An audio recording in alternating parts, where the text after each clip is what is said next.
हम संकल्प लें, क्वालिटी में न कोई कमी होगी, न क्वालिटी से कोई समझौता होगा। और मैंने तो लाल किले से कहा था, जीरो डिफेक्ट, जीरो इफेक्ट। ऐसा करके ही हम विकसित भारत की यात्रा को तेजी से आगे ले जा पाएंगे। मेरे प्यारे देशवासियों, हमारे देश के लोग बहुत इनोवेटिव है। समस्याओं का समाधान ढूंढना हमारे देशवासियों के स्वभाव में है। कुछ लोग ये काम स्टार्टअप्स के जरिए करते हैं, तो कुछ लोग समाज की सामूहिक शक्ति से रास्ता निकालने का प्रयास करते हैं। ऐसा ही एक प्रयास उत्तर प्रदेश के आजमगढ़ में सामने आया है। यहां से होकर गुजरने वाली तमसा नदी को लोगों ने नया जीवन दिया है। तमसा केवल एक नदी नहीं, बल्कि हमारी सांस्कृतिक और आध्यात्मिक विरासत की सजीव धारा है। अयोध्या से निकलकर गंगा में समाहित होने वाली यह नदी कभी इस क्षेत्र के लोगों के जनजीवन की धुरी हुआ करती थी, लेकिन प्रदूषण की वजह से इसकी अविरल धारा में रुकावट आने लगी थी। गाद, कूड़ा कचरा और गंदगी ने इस नदी के प्रवाह को रोक दिया था। इसके बाद यहाँ के लोगों ने इसे एक नया जीवन देने का अभियान शुरू किया। नदी की सफाई की गई और उसके किनारों पर छायादार, फलदार पेड़ लगाए गए। स्थानीय लोग कर्तव्य भावना से इस काम में जुटे और सबके प्रयास से नदी का पुनरुद्धार हो गया। साथियों, जन भागीदारी का ऐसा ही प्रयास आंध्र प्रदेश के अनंतपुर में भी देखने को मिला है। यह वह क्षेत्र है जो सूखे की गंभीर समस्या से जूझता रहा है। यहाँ की मिट्टी लाल और बलुई है। यही वजह है कि लोगों को पानी की कमी का सामना करना पड़ता है। यहाँ के कई क्षेत्रों में लंबे समय तक बारिश नहीं होती है। कई बार तो लोग अनंतपुर की तुलना रेगिस्तान में सूखे की स्थिति से भी कर देते हैं। साथियों, इस समस्या के समाधान के लिए स्थानीय लोगों ने जलाशयों को साफ करने का संकल्प लिया। फिर प्रशासन के सहयोग से यहाँ अनंत नीरू संरक्षणम प्रोजेक्ट, इसकी शुरुआत हुई। इस प्रयास के तहत 10 से अधिक जलाशयों को जीवनदान मिला है। उन जलाशयों में अब पानी भरने लगा है। इसके साथ ही 7,000 से अधिक पेड़ भी लगाए गए हैं। यानी अनंतपुर में जल संरक्षण के साथ साथ ग्रीन कवर भी बढ़ा है। यहाँ बच्चे अब तैराकी का आनंद भी ले सकते हैं। एक प्रकार से कहें तो यहाँ का पूरा इकोसिस्टम फिर से निखर उठा है। साथियों, आजमगढ़ हो, अनंतपुर हो या फिर देश की कोई और जगह, ये देखकर खुशी होती है कि लोग एकजुट होकर कर्तव्य भाव से बड़े संकल्प सिद्ध कर रहे हैं। जन भागीदारी और सामूहिकता की यही भावना हमारे देश की सबसे बड़ी ताकत है। मेरे प्यारे देशवासियों, हमारे देश में भजन और कीर्तन सदियों से हमारी संस्कृति की आत्मा रहे हैं। हमने मंदिरों में भजन सुने हैं, कथा सुनते वक्त सुने हैं, और हर दौर ने भक्ति को अपने समय के हिसाब से जिया है। आज की पीढ़ी भी कुछ नए कमाल कर रही है। आज के युवाओं ने भक्ति को अपने अनुभव और अपनी जीवन शैली में ढाल दिया है। इसी सोच से एक नया सांस्कृतिक चलन उभर कर सामने आया है। आपने सोशल मीडिया पर ऐसे वीडियो जरूर देखे होंगे। देश के अलग अलग शहरों में बड़ी संख्या में युवा इकट्ठा हो रहे हैं।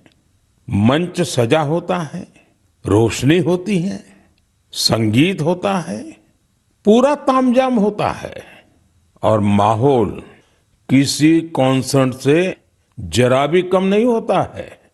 ऐसा ही लग रहा है कि जैसे कोई बहुत बड़ा कॉन्सर्ट हो रहा है। लेकिन वहां जो गाया जा रहा होता है वो पूरी तन्मयता के साथ, पूरी लगन के साथ, पूरे लय के साथ, भजन की गूंज। इस चलन को आज भजन क्लबिंग कहा जा रहा है और यह खास तौर पर जैन जी के बीच तेजी से लोकप्रिय हो रहा है। यह देखकर अच्छा लगता है कि इन आयोजनों में भजन की गरिमा और सुचिता का पूरा ध्यान रखा जाता है। भक्ति को हल्केपन में नहीं लिया जाता, न शब्दों की मर्यादा टूटती है और न ही भाव की। मंच आधुनिक हो सकता है, संगीत की प्रस्तुति अलग हो सकती है, लेकिन मूल भावना वही रहती है। आध्यात्म का एक निरंतर प्रवाह वहां अनुभव होता है। मेरे प्यारे देशवासियों, आज हमारी संस्कृति और त्योहार दुनिया भर में अपनी पहचान बना रहे हैं। दुनिया के हर कोने में भारत के त्योहार बड़े उत्साह और उल्लास के साथ मनाए जाते हैं। हर तरह की कल्चरल वाइब्रेंसी को बनाए रखने में हमारे भारतवंशी भाई बहनों का अहम योगदान है। वो जहां भी हैं वहां अपनी संस्कृति की मूल भावना को संरक्षित कर और उसे आगे बढ़ा रहे हैं। इसको लेकर मलेशिया में भी हमारा भारतीय समुदाय बहुत सराहनीय कार्य कर रहा है। आपको यह जानकर सुखद आश्चर्य होगा कि मलेशिया में 500 से ज्यादा तमिल स्कूल है। इनमें तमिल भाषा की पढ़ाई के साथ ही अन्य विषयों को भी तमिल में पढ़ाया जाता है। इसके अलावा यहाँ तेलुगु और पंजाबी सहित अन्य भारतीय भाषाओं पर भी बहुत फोकस रहता है। साथियों, भारत और मलेशिया के बीच ऐतिहासिक और सांस्कृतिक संबंधों को मजबूत करने में एक सोसाइटी की बड़ी भूमिका है। इसका नाम है मलेशिया इंडिया हेरिटेज सोसाइटी। अलग अलग कार्यक्रमों के साथ ही यह संस्था एक हेरिटेज वॉक का भी आयोजन करती है। इसमें दोनों देशों को आपस में जोड़ने वाले सांस्कृतिक स्थलों को कवर किया जाता है। पिछले महीने मलेशिया में लाल पाड़ साड़ी आइकॉनिक वॉक, इसका आयोजन किया गया। इस साड़ी का बंगाल की हमारी संस्कृति से विशेष नाता रहा है। इस कार्यक्रम में सबसे अधिक संख्या में इस साड़ी को पहनने का रिकॉर्ड बना, जिसे मलेशियन बुक ऑफ रिकॉर्ड्स में दर्ज किया गया।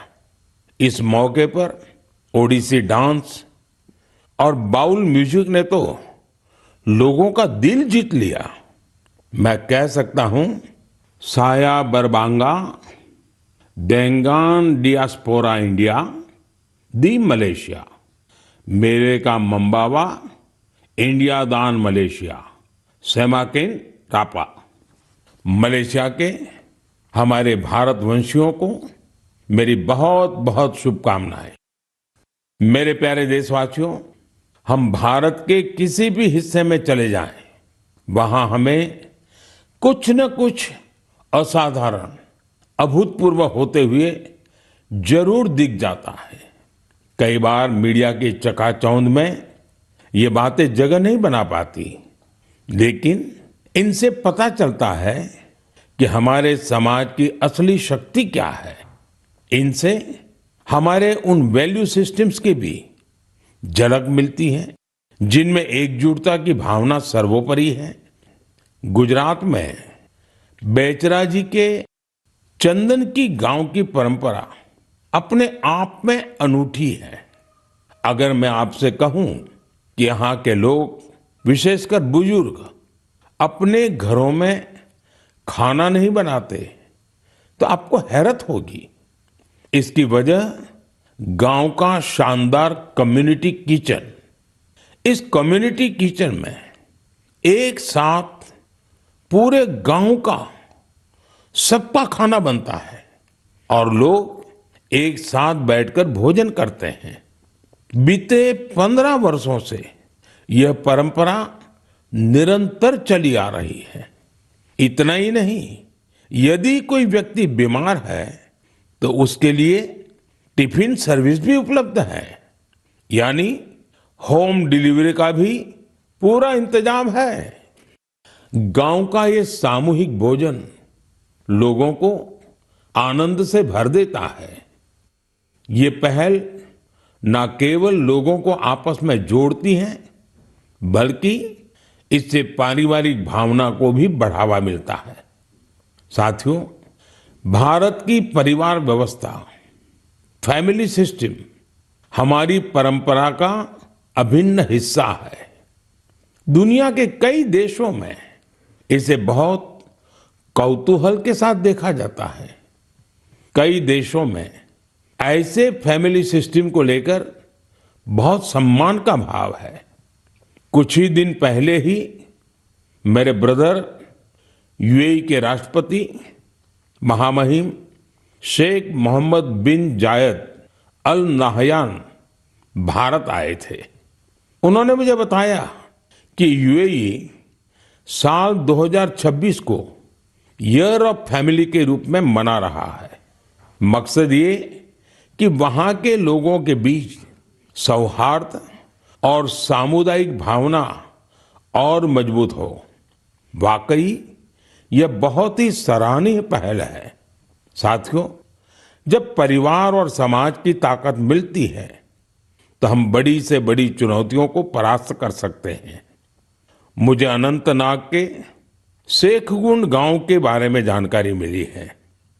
यहाँ ड्रग्स, तंबाकू, सिगरेट और शराब से जुड़ी चुनौतियां काफी बढ़ गई थी। इन सब को देखकर यहाँ के मीर जाफर जी इतना परेशान हुए कि उन्होंने इस समस्या को दूर करने की ठान ली। उन्होंने गांव के युवाओं से लेकर बुजुर्गों तक सभी को एकजुट किया। उनकी इस पहल का असर कुछ ऐसा रहा कि वहां की दुकानों ने तंबाकू उत्पादों को बेचना ही बंद कर दिया। इस प्रयास से ड्रग्स के खतरों को लेकर भी लोगों में जागरूकता बढ़ी है। साथियों, हमारे देश में ऐसी अनेक संस्थाएं भी हैं जो वर्षों से निस्वार्थ भाव से समाज सेवा में जुटी हैं। जैसे एक संस्था है पश्चिम बंगाल के पूर्व मेदिनीपुर के फरीदपुर में। इसका नाम है विवेकानंद लोक शिक्षा निकेतन। ये संस्था पिछले 4 दशक से बच्चों और बुजुर्गों की देखभाल में जुटी है।